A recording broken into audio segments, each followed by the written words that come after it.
Continuamos en nuestro programa médico de cabecera.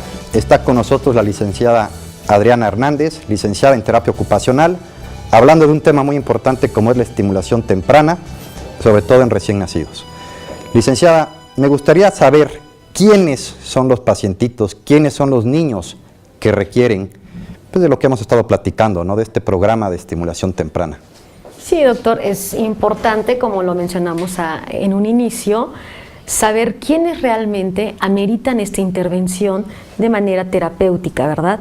Entonces, todos aquellos niños, pongamos mucha atención, todos aquellos niños que presenten factores de riesgo, ¿verdad?, que pudieran presentarse antes del nacimiento, durante el embarazo, ¿sí?, y en el periodo del nacimiento, ¿verdad?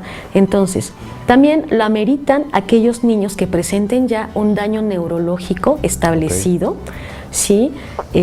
Lo ameritan también niños que, aunque no tengan un daño neurológico o una enfermedad aparentemente, sí estén presentando algún retraso en alguna de las áreas del desarrollo.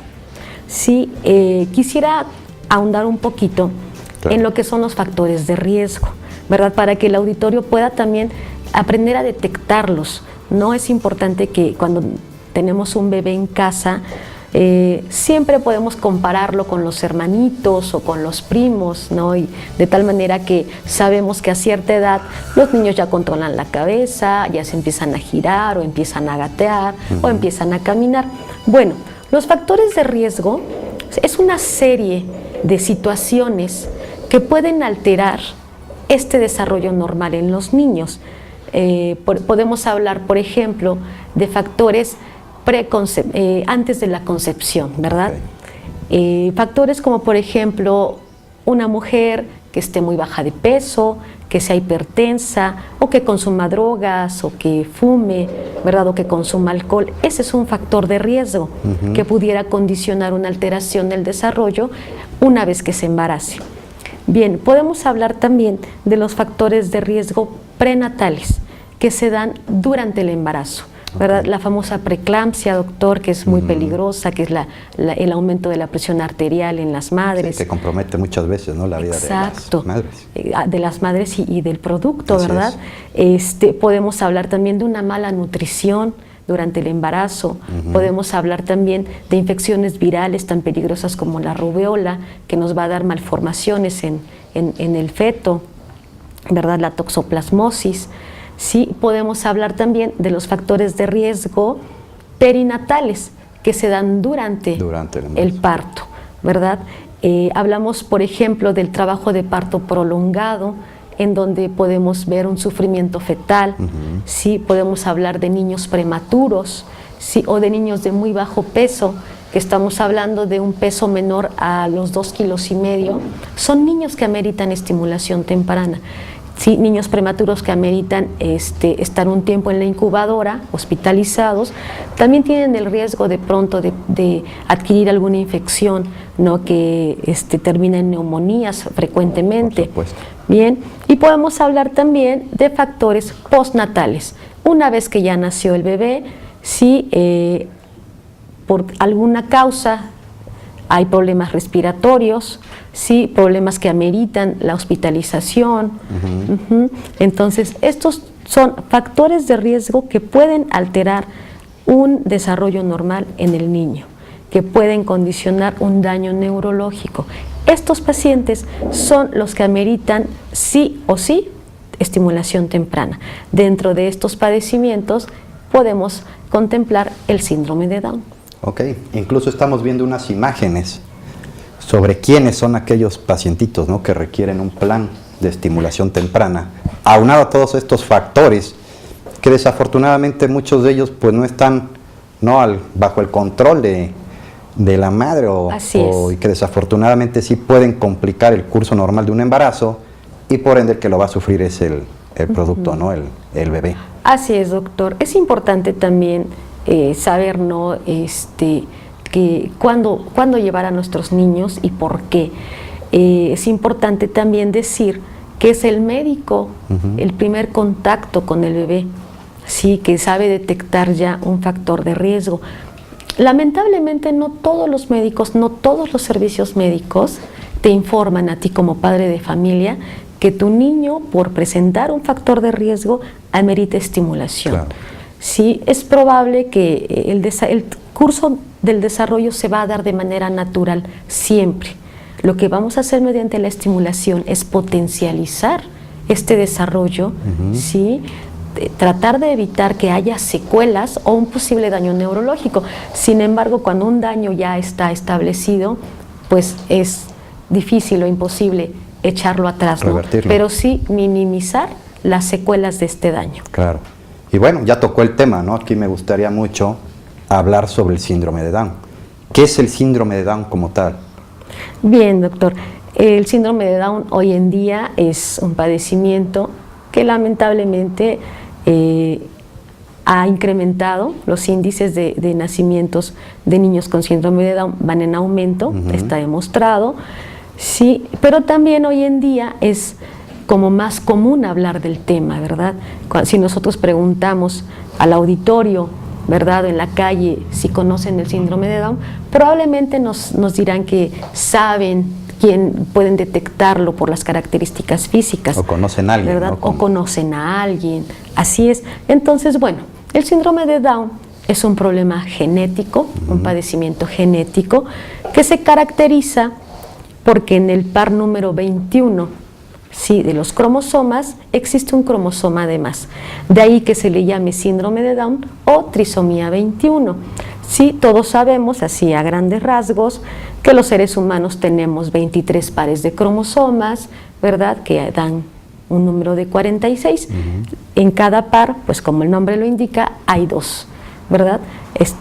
Lo que sucede aquí es que en el número 21 existe un cromosoma de más, que es el encargado de dar todas estas características físicas y anomalías que se presentan en el síndrome de Down.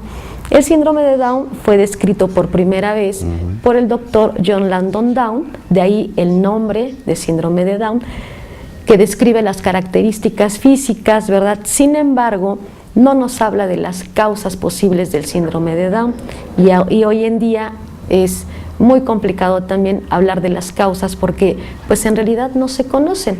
Estadísticamente se relaciona con la edad materna mayor a 35 años. Sin embargo, también hemos notado que los índices de nacimientos de niños con síndrome de Down en madres muy jóvenes también han aumentado, pero también se han dado casos en edades de madres que están en promedio, ¿no?, en una edad productiva, fértil, sanas, que pues tienen a niños con síndrome de Down. Entonces la causa como tal no se conoce.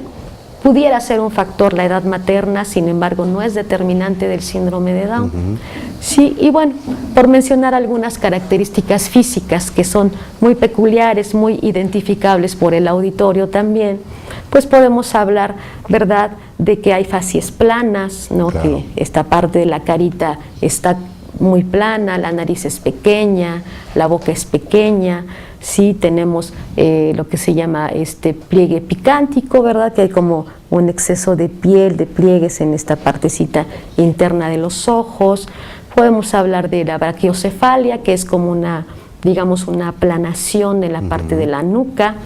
Sí, podemos también mencionar la clinodactilia en ambas manos, es decir, el dedo pequeñito de ambas manos se va formando con una curvatura hacia el dedo anular. Es muy característico. También es muy característico en los niños con síndrome de Down que la palma de la mano no tenga los pliegues que comúnmente tenemos, solamente hay un pliegue transversal, el único pliegue que existe. Podemos mencionar también a nivel de los pies una separación muy evidente entre el dedo gordo del pie y el segundo dedo, es también un dato muy, muy importante. Pero dentro de las características, a mi consideración, más importantes que presentan los niños con síndrome de Down y que es de vital importancia atenderlos, es la cardiopatía que presentan, la mayoría de ellos, y el bajo tono muscular. Estas dos características van a ser determinantes en el avance, en la rehabilitación de los niños con síndrome de Down. Así que la terapia se va a enfocar en estos objetivos. Ok. Bueno, estamos viendo que es una enfermedad que data ya desde hace muchos años, aproximadamente, ¿no? Desde 1860, por esa época es cuando se empiezan a hacer los primeros escritos sobre esta enfermedad. Entonces no es algo que nos esté afectando hoy en día. Así es, doctor. Es un síndrome muy complejo, pero aquí me gustaría saber cómo sabemos nosotros si un niño puede o no estar cursando con este síndrome, con el síndrome de Down. Bien, doctor, es muy importante saber que la primera persona que recibe a nuestro niño, pues es el médico que atiende el parto, ¿verdad? Quien va a detectar de manera visual los rasgos físicos. Okay. Sí, y entonces puede hablar de una sospecha de síndrome de Down, y es importante que lo informe a los padres de familia, a la madre, y que le diga que es necesario que este niño vaya a una valoración con su pediatra. Pero definitivamente el único estudio que nos va a confirmar si un diagnóstico de síndrome de Down es un cariotipo que lo realiza el médico especialista en genética. Solamente este estudio nos confirma el diagnóstico de síndrome de Down. Todo lo demás se hace por clínica, por la apreciación de los rasgos físicos que presentan nuestros niños. Muy bien, pues si me permite, licenciada, vamos a hacer un corte. En cuanto regresemos, seguimos platicando este tema tan importante como es el del síndrome de Down. Claro. No se despeguen de sus televisores. Estamos hablando del tema estimulación temprana en niños con síndrome de Down.